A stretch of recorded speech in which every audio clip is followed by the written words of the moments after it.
All right, hello and welcome to this training. If you're seeing this, then it's most likely December 1st, and there's about 30 days until the end of the month, which means there's exactly 30 days in which you can use to basically put yourself on a trajectory to completely change your life in 2026. So with that said, as you can see from the title, what we're going to be covering today is how to become unrecognizable in 30 days. And as you can see from the overview, what we're going to be talking about more specifically is the behavioral reset, goals, the 30-day overhaul, environmental lockdown and input starvation, the review, and then your action items for the day or the next few days. So with that said, let's get started and talk about the behavioral reset. So there is a single principle that people misunderstand their entire lives. You don't always change your life by thinking differently first. Sometimes you can change your life by behaving differently long enough for your brain to basically update its internal assumptions about who you are. Now, thoughts follow evidence. Identity follows action. Confidence follows proof.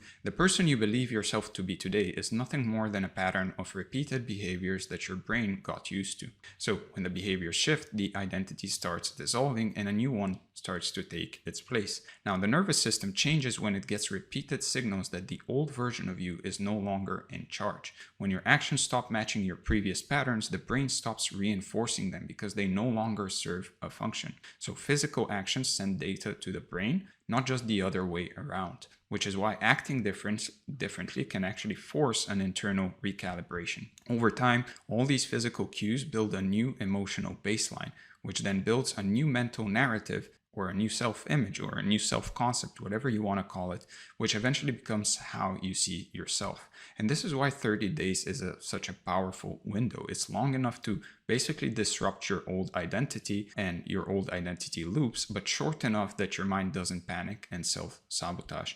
So the old identity, it's oxygen supply because you stop feeding it with familiar behaviors. And what replaces that oxygen is simple repetition, which slowly anchors a new identity into the nervous system. So once you understand this, the next step is really to understand how to cut out the behaviors that basically keep your old self alive so that there's room for a new one to form. So before you build anything, you clear the debris, right? Reinvention always has to begin with some form of subtraction.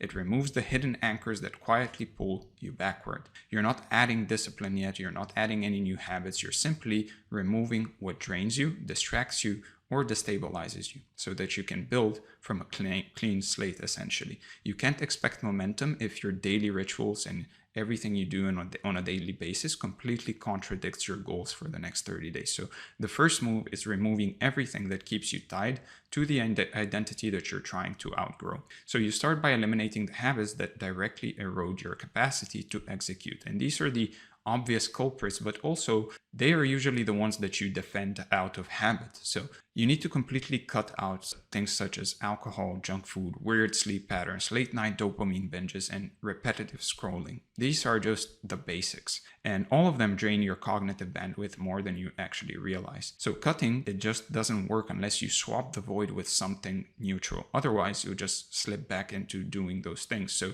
for example, you can replace snacks with water or overstimulation and scrolling on your phone with just a little bit of silence or reading books, for example. So removing the destructive triggers will in general reduce the emotional roller coasters and brings your nervous system basically back to a calm baseline. And you also need to clear any physical reminders of the old identity, like any clutter, messy spaces, digital chaos. You can even throw out or give to charity, some clothes and items in general. Just get rid of as much as possible in those 30 days. When your physical world is clean, your brain spends less energy trying to orient itself. So a simple environment will just reduce the friction so that taking positive action becomes easier and more automatic than not. So once the destructive habits are gone, you just need to look at the habits that aren't necessarily harmful, but still slow your momentum down. So first, you should shrink the behaviors that aren't hurting you directly, but keep you scattered and unfocused. So entertainment that numbs you, for example, or conversations that dilute your ambition, certain people in your life,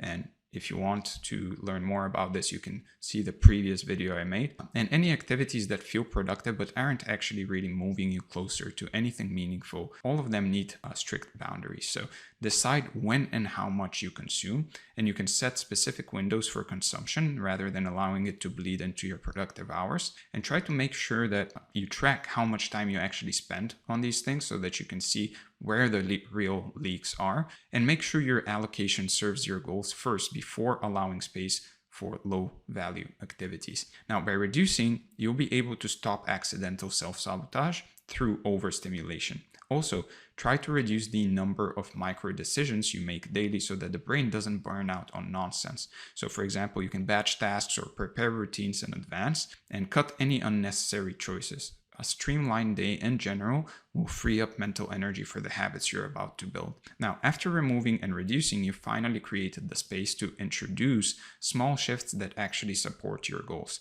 Now you can fill the gaps with upward pulling behaviors. These obviously they don't need to be like intense or something like that. You shouldn't be throwing yourself into the deep end immediately. They simply need to tilt you into the right direction. So replace any reactive mornings with more structured ones, for example. Replace nighttime dopamine binges with rituals that are actually calming. These replacements will just give your brain a clear signal of what the new identity actually values, and after a while, the new behaviors will start feeling more natural than the old ones. Now, every low value action needs to get swapped for something that reinforces discipline, even in small ways. So you can trade endless scrolling for reading, like I said earlier, or trade reality shows for silence or classical music, etc. Or for an actual, for example, instead of watching a reality show, you can just go a step backwards and just watch a documentary. So these upgrades just will stack quietly and quickly because they don't really require a lot of willpower,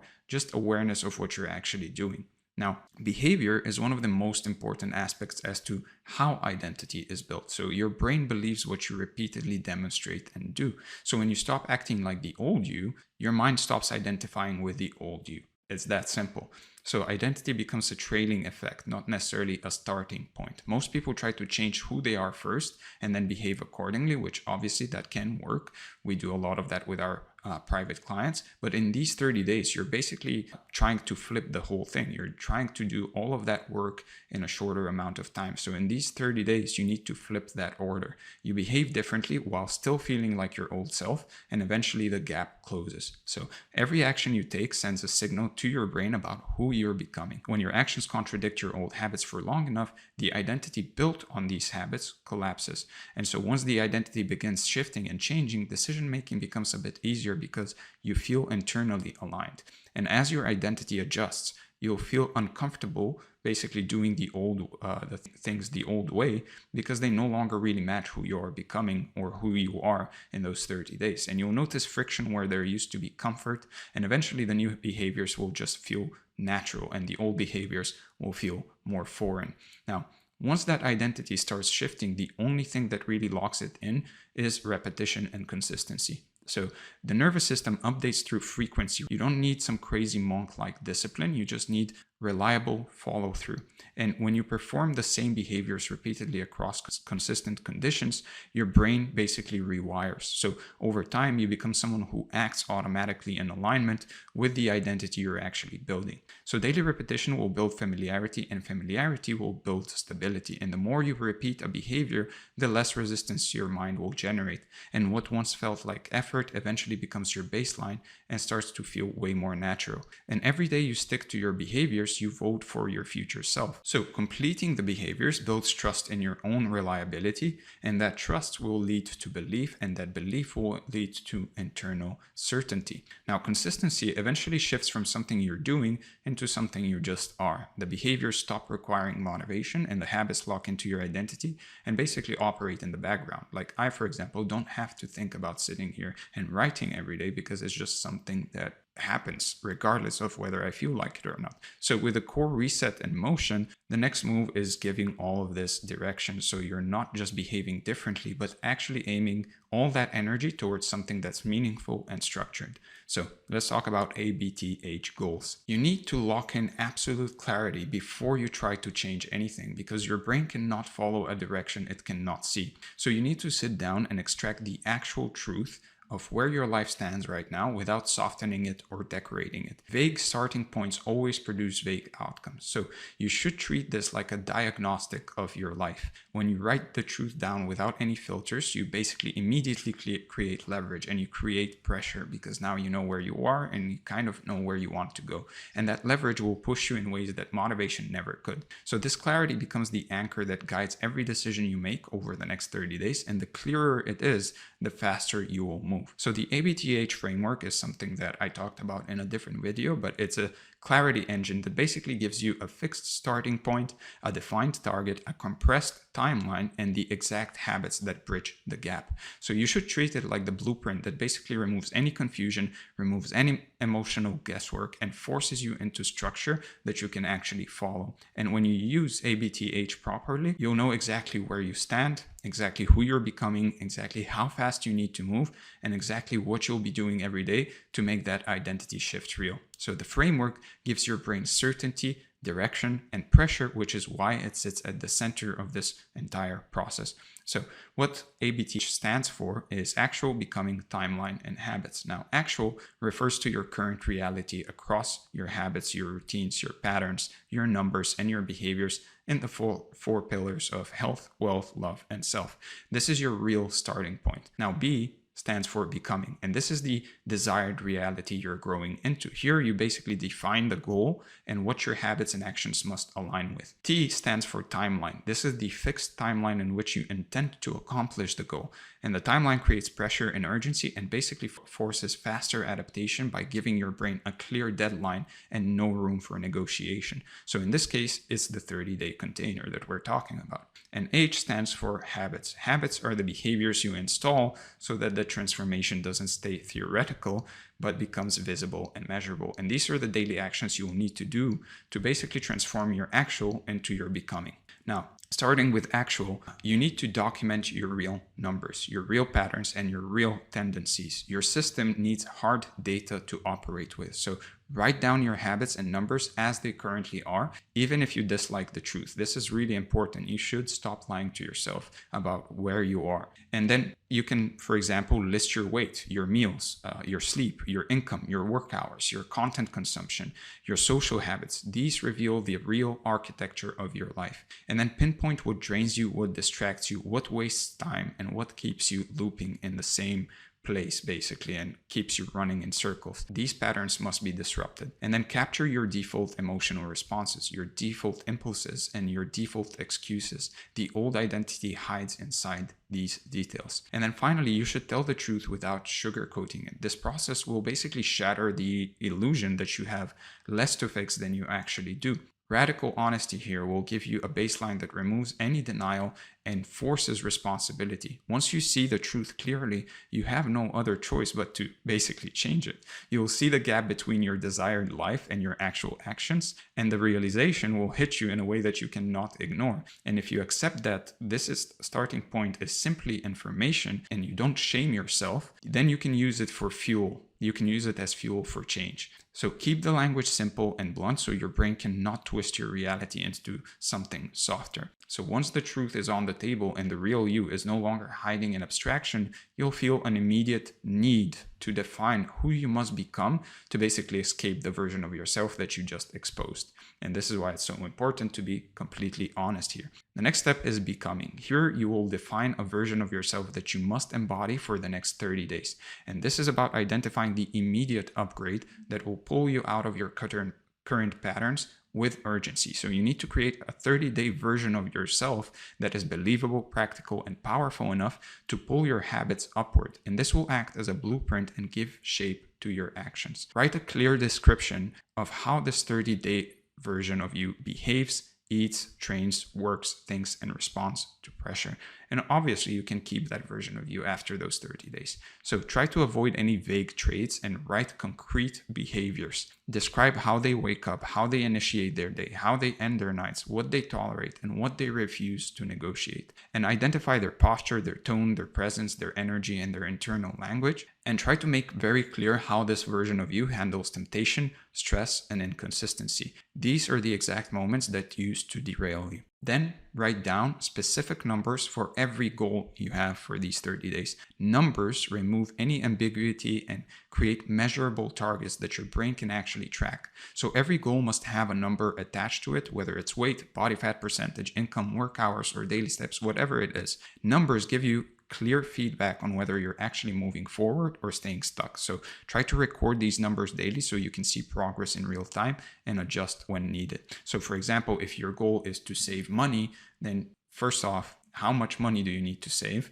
And secondly, how much do you spend every day? All these things can be turned into numbers, guys. Now, you should raise the standards of your daily actions so that they match the becoming identity rather than your old one. So clarify what becomes non-negotiable for the next 30 days, from training to sleep to work to focus, everything. And make sure that the standards push you past comfort but remain achievable enough so that you can actually repeat them daily without collapsing, and possibly repeat them after you're done with those 30 days. And then keep this identity simple and repeatable so that your brain can actually execute it easily and so that it doesn't create more friction than it needs. So once the upgraded version is designed, you'll need something that forces your system to move quickly and consistently instead of drifting like it usually does. So you'll build this transformation inside a 30-day container. This is the timeline part of this whole framework, the T part of the whole framework. And for the sake of this video, we've chosen a timeline of 30 days. So the human mind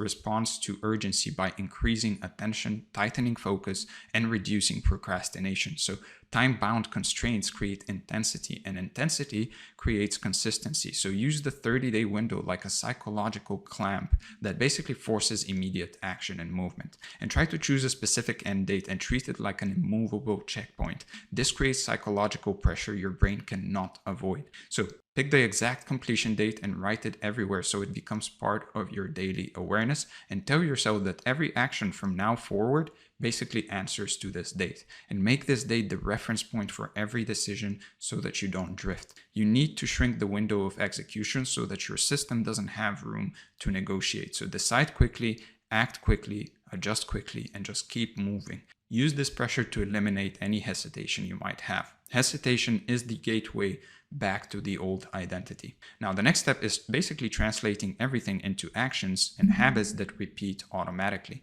So you must design habits that bridge your actual state to your becoming state within the timeline you've set. Habits are the machinery of transformation. They will move you forward whether your mood cooperates or not. So you need habits that are small enough to be executed daily, but strong enough to shift your reality, and simple enough that you don't need to really think about them. So build 3 habits per pillar. For the health pillar, you can pick habits like fixed meals, set sleep times, workout days and times, hydration minimums, morning movement, daily steps, etc.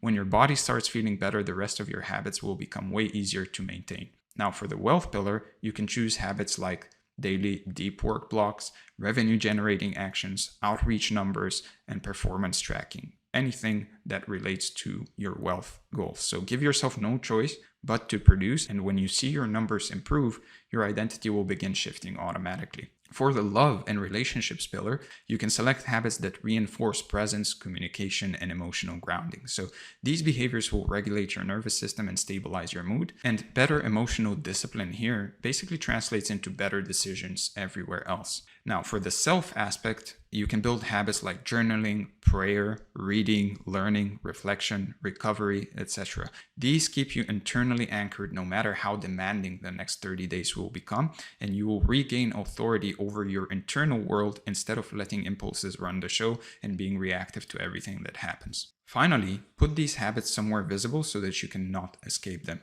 Use a whiteboard, a notes app, a Notion dashboard, or a Google Sheet to track them daily and check them off every single day. Now, with these habits locked into place, your behavior will begin shifting automatically, and that shift will carry straight into the next layer of this process where your body becomes the fastest lever for becoming unrecognizable in the next 30 days. So let's talk about the 30-day overhaul. So you need to treat your physical transformation as the primary driver of this entire 30-day overhaul. Once your body starts changing, your brain will follow and your emotions will stabilize and your discipline will rise naturally without you even forcing it. So you should commit to a fully structured, non-negotiable physical protocol that removes any randomness, removes negotiation, and removes every excuse you used to rely on. When your body begins operating at a higher standard, every part of your life will shift upwards. A regulated body always supports a regulated mind. So physical cues shape your identity faster than thoughts do because physiological changes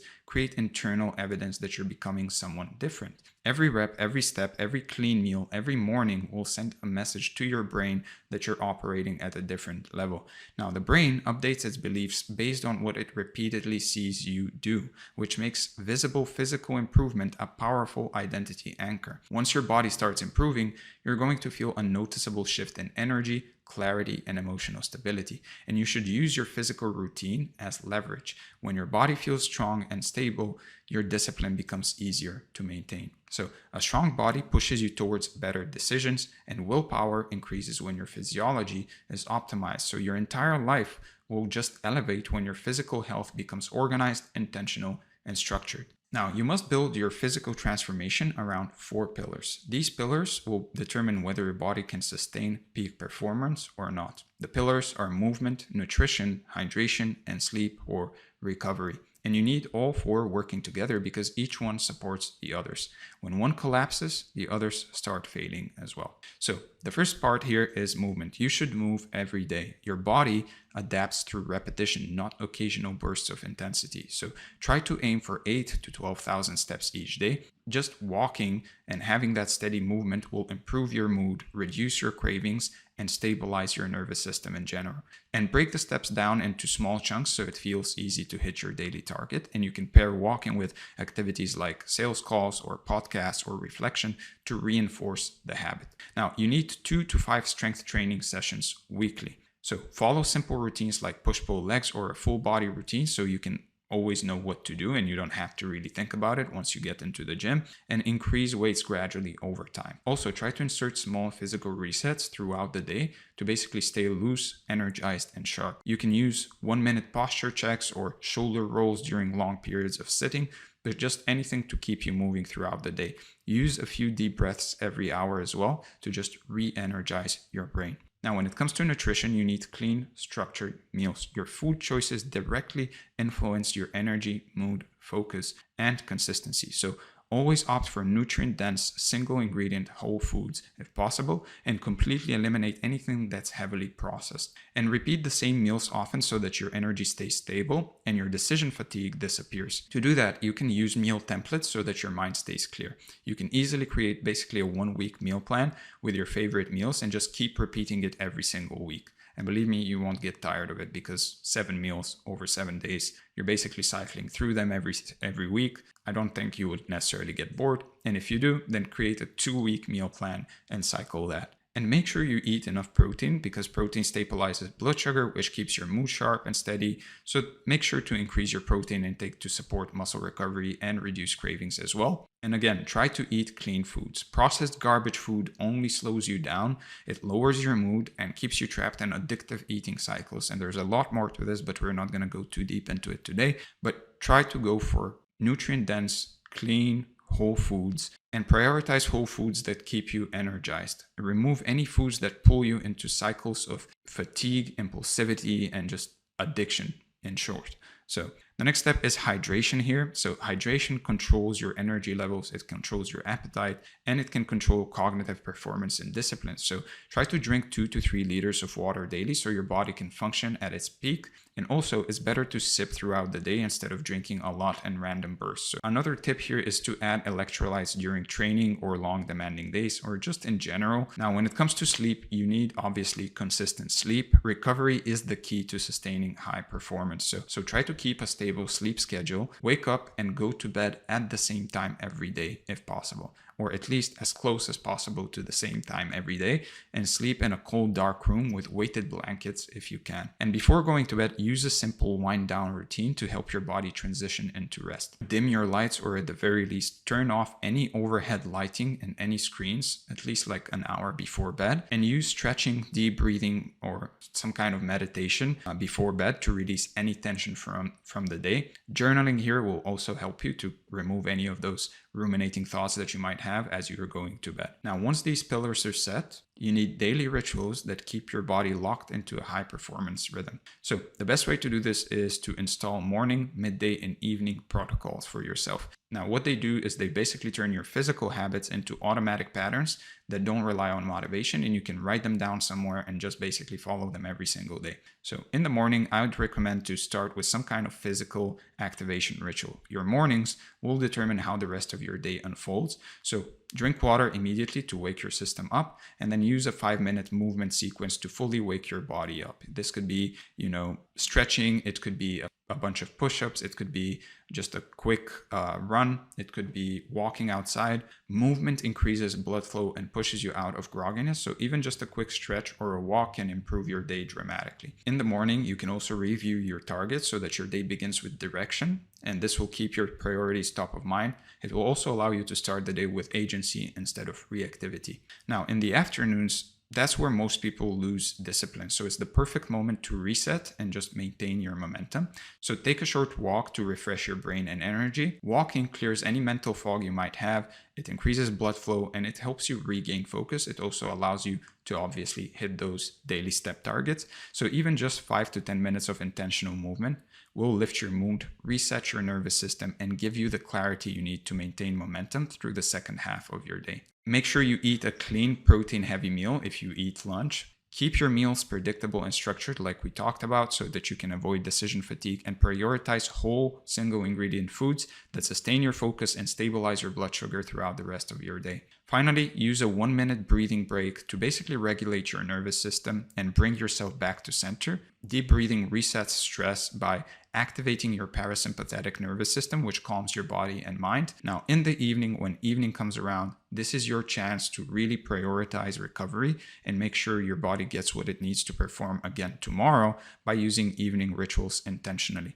So how well you rest will directly determine how strong, how focused, and how disciplined you feel when you wake up the next morning. So try to create space for your body to basically slow down by reducing any lights and noise so that your mind can start letting go. And then you can use some stretching, a warm shower, or gentle breath work to basically release any physical tension and signal to your nervous system that the day is complete, that you're safe, and you can relax. Then look at your physical targets for the day and check off what you completed. You could also do this first, and then you could create that space that we talked about. This simple act of reviewing and marking tasks as done will build self-trust by proving to yourself that you actually follow through on your commitments, and it reinforces your identity through action completion, which is obviously very important for the next 30 days. And it also reminds your brain that you're becoming the disciplined person you're aiming to be. Then set up your physical environment so that tomorrow can start smoothly by laying out your gym clothes where you'll see them first thing in the morning, for example, or prepping your meals, or at least organizing your ingredients so eating clean requires zero thought and effort, and you can actually reduce the friction as much as possible. And set up your hydration station with a filled water bottle ready to go so you can actually hit the ground running in the morning without any friction or decision fatigue, so that you don't reach for the white monster in the fridge before you reach for water, basically. Once your daily rituals are defined, you need measurable targets that show progress quickly. So these targets will give you proof that the physical transformation is actually happening. So make sure to hit your minimum daily step goal. Is the easiest way to burn calories and keep your mood steady. Just check your phone or your watch throughout the day to see where you're at, and you can sneak in extra steps whenever you feel like, during calls or at lunch or when you need a quick break. That way you'll hit your number without even feeling it, and without even feeling like you're adding another workout to your day, when in reality you actually are. And stick to a consistent strength training schedule. Muscle growth changes how you look and also how you see yourself. So use the same workout split each week so that you're not wasting energy figuring out what to do every time, and try to lift a little heavier or do a couple more repetitions than last time. It's that simple. That steady progress will give you real proof that your body is actually changing under the surface, even if it doesn't look like it in the mirror yet. Now, when it comes to your diet, keep it simple and focused, and just make sure you're hitting your daily protein target, because that's what keeps hunger under control. It's also preventing you from reaching for garbage food when you get any cravings. So use meal templates, as we discussed, to stay consistent, basically eating the same solid meals on repeat so that you're not wasting any mental energy trying to decide what to eat every single day. And make sure you actually track your recovery so that you don't burn out halfway through. So protect your sleep window every single night. And you can only do that if you actually track. That's when your body actually rebuilds. It's during sleep. So try to sprinkle in some quick rest moments throughout the day as well. Even just a minute or two of just deep breathing or stretching will actually activate your parasympathetic nervous system, and it will keep your nervous system from staying locked in overdrive. Now, finally, your environment needs to work for you, not against you. So the space around you shapes your choices way more than you actually think. And when your surroundings support what you're trying to do, everything gets easier. There's less friction, fewer temptations, and constant reminders of basically who you're becoming. So set things up so that the healthy choice is always the easiest choice to do. For example, you can put your workout clothes or a water bottle and supplements somewhere where you can easily see them in the morning, and make the good stuff basically easier to grab than the junk. And make sure you use little reminders around your space to basically keep you on track. This can be sticking notes or cues in places you pass by a lot, or scattering small visual hints around your home to basically help your habits stick. So for example, another example here is if you're trying to read more books, then scatter books around the house. Now, once your physical routine is solid, it's time to basically lock down your environment and what you're letting in, because if you don't, you'll keep pulling back into your old habits. So let's talk about environmental lockdown and input starvation. So you need to take full control of your environment. Your surroundings shape your behavior far more than your intentions do, and the places you spend time in, the people you interact with, the content you consume, and the stimuli in general that you allow into your system all decide how disciplined you actually become. So you should treat your environment as a force multiplier rather than a background detail. If your environment supports your goals, you will move faster and with far less resistance. When your environment is messy, distracting, noisy, or cluttered, your mind drifts back into the patterns that you're trying to actually escape. So you must engineer your space with the same seriousness you apply to your habits, because the right environment will make discipline feel natural. Now, the goal here is to basically make it so that the right choices are just easier to make than the wrong ones. You're basically designing your life so that the path of least resistance leads you towards your goals, not away from them. And your brain will always take the path of least resistance. So when you set things up this way, discipline doesn't have to be a constant battle. It actually just becomes the path of least resistance. You're just following the easiest route, and that route happens to be the one that's good for you. So make it as frictionless as possible to do the things that actually move you forward. For example, if you want to work out in the morning, then lay your gym clothes out the night before. If you want to eat clean, then prep your meals ahead of time. Just remove any barriers between you and the habits you're trying to build so that they feel natural instead of difficult. At the same time, you want to add more friction to the things that actually pull you off track. So if junk food is the problem, for example, don't keep it in the house. If scrolling social media kills your productivity, then either delete the apps, log out of them, or put them in a folder that you have to click on 3 times to basically get to. Make the bad habits annoying enough that you don't reach for them automatically, is what I'm trying to say. So your environment should constantly remind you of who you're trying to become. Every time you walk into a room, open your phone, or sit down at your desk, you should basically see cues that point you towards the person you're building. It's about creating a physical space that basically makes the new version of you feel inevitable. Now, after that, you really need to take a close look at the places where you're spending most of your time. The physical space around you has a huge impact on your mental state, as we've discussed in other videos on this channel, and on your behavior. So think about it. When you walk into a cluttered, messy room, your thoughts tend to scatter and you can't really focus. When you're in a clean, organized space, your mind feels clearer and more focused by default. You don't even have to work to get focused, basically. Your home, your workspace, and even your digital screens should all reflect the discipline you're trying to build. They're actively shaping how you think and how you act every single day. So start by setting up your home in a way that makes discipline feel easier and more natural. Go through your rooms and basically remove any clutter that's been piling up, and simplify your spaces and create some open, breathing room that lowers the mental noise you experience every time you walk through the door. And when there's less stuff competing for your attention, you basically notice that your mind feels calmer almost immediately without you even having to do anything. You're literally removing stuff. So even something as simple as clearing off a countertop or a table can make a real difference. Every time you basically see a clean surface, it actually sends a little signal to your brain that things are under control, and that subtle feeling of order helps keep you centered. It also sends a little dopamine hit to your brain as well whenever you see a clean surface. So the beauty of keeping things simple is that a minimalist environment is actually way easier to maintain if you think about it. When you don't have a bunch of random stuff everywhere, staying clean doesn't feel like a big chore. It just becomes a natural part of your routine. And another important thing here is to pay attention to the atmosphere in your home too. Things like lighting, like scents, and even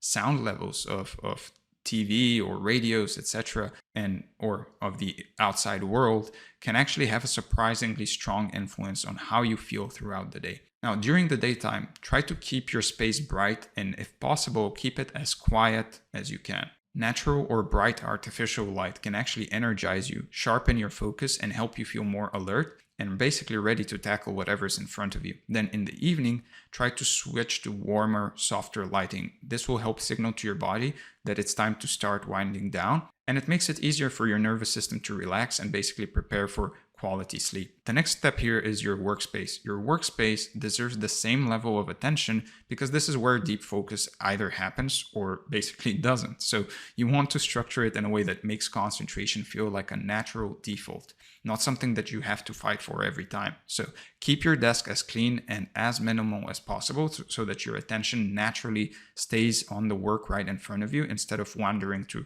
random objects that are scattered around your space or room. And arrange your essentials in a logical way that makes sense for your workflow.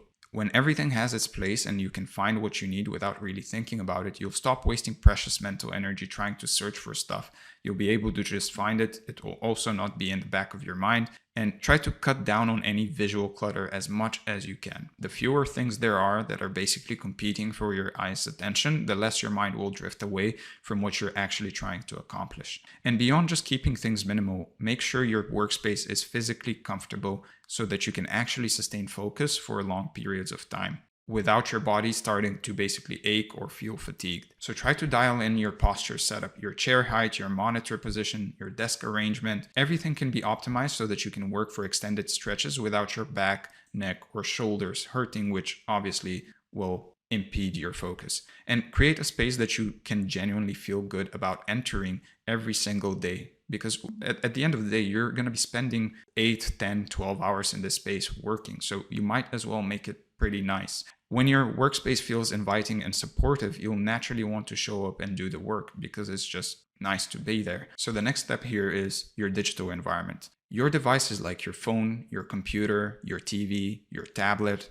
they're often the biggest gateways to distractions in your entire life. So go through and remove the icons, the apps, the notifications that constantly hijack your attention and pull you away from what matters. Be ruthless about this. At the end of the day, you don't want to spend your life basically checking your phone every time there's a notification or every time a new reel pops up. So turn off or silence all the non-essential notifications so that your brain can stop getting hit with constant dopamine triggers every few minutes. And if there are apps that you know trigger impulsive time-wasting habits, just delete them entirely during these 30 days. You can always basically reinstall them later on if you want, but for now, just remove the temptation completely. And then restructure your phone and your computer's home screen to actively support your goals instead of undermine them. Put all of your productive tools like the apps and the programs that actually help you work, learn, and grow right in front of you, where they're easy to access and use, and then take all the distracting stuff and basically bury it deep inside folders that are several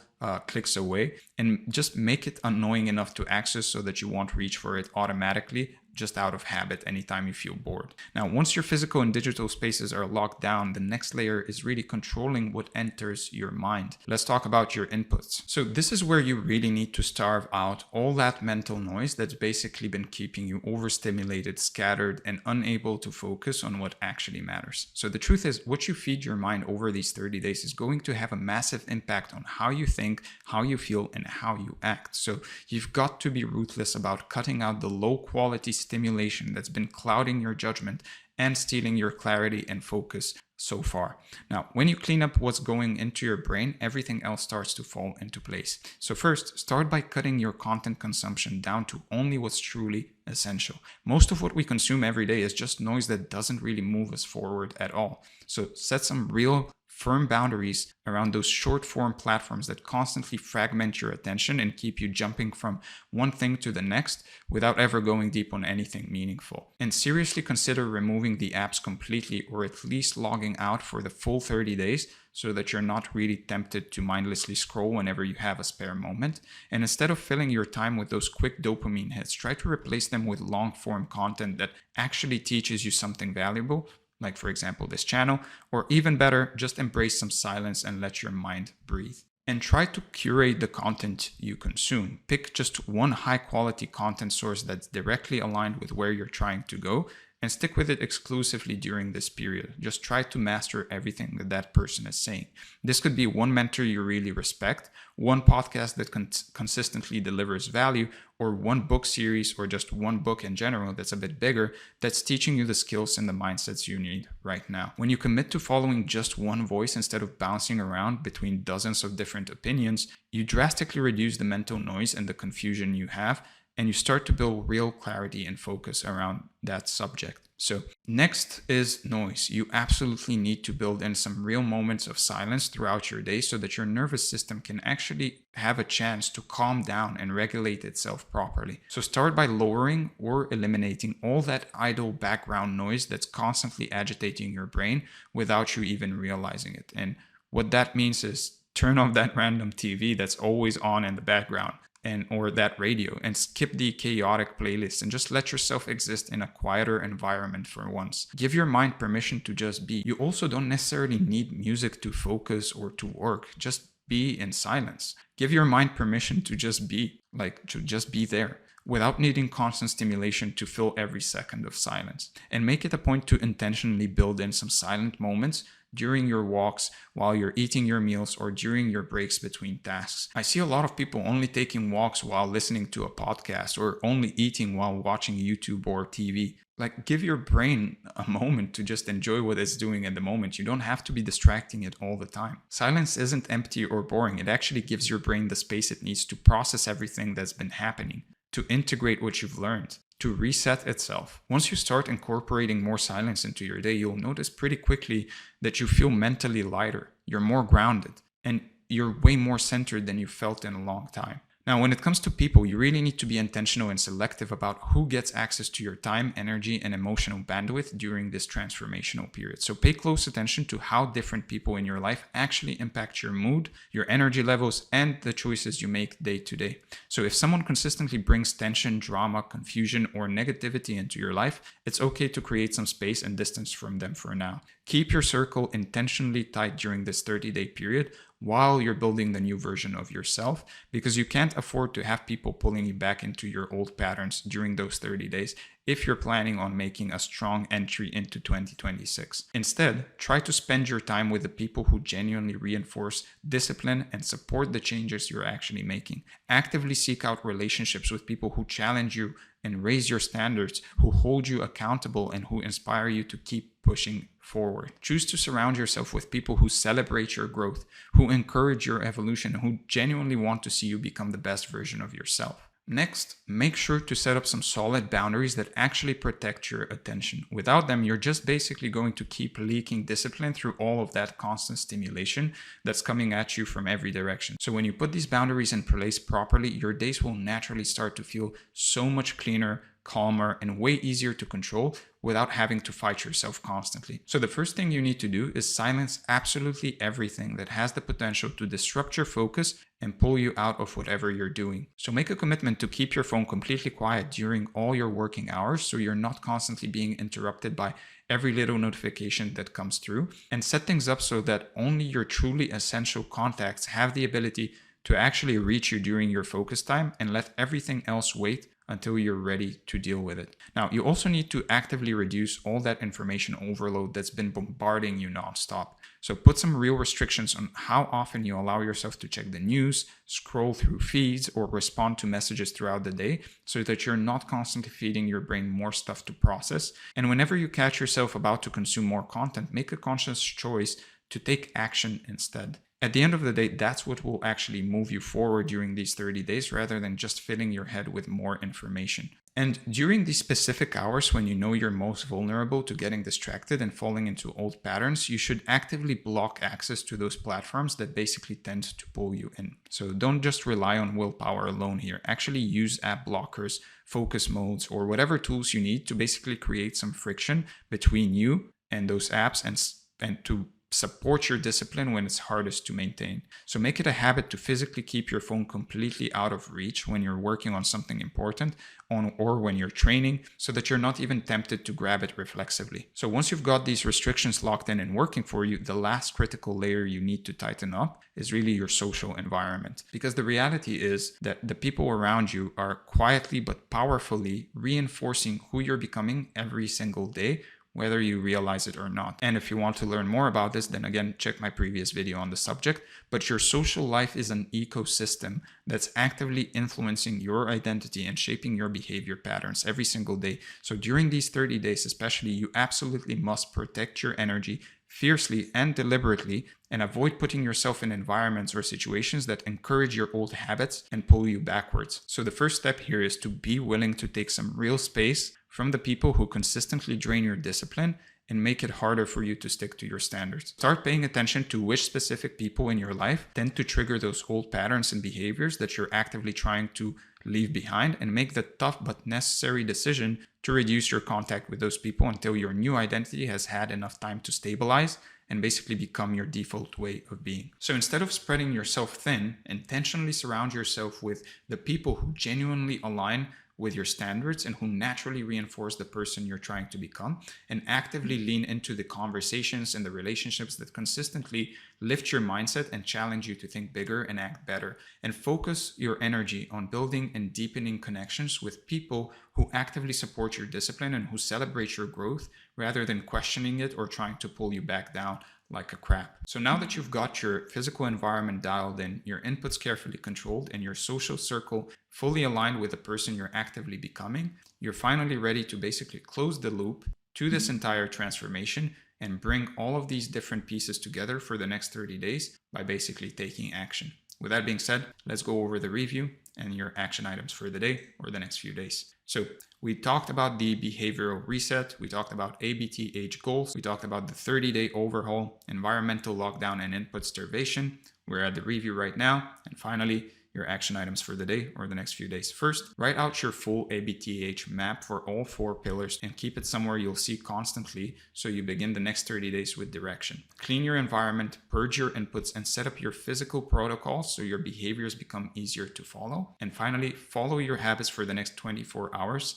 without any negotiations so you can actually build immediate evidence that you're already beginning the transformation. With that being said, I hope you enjoyed this video. If you did, give it a like, subscribe to the channel for more, comment below what you'd like to see next. And if you want to work with me personally, then make sure you book a call from the second link in the description. If you want this document along with this training, then make sure to join the free community from the first link in the description. Once again, thank you for being here, and I'm going to see you in the next one.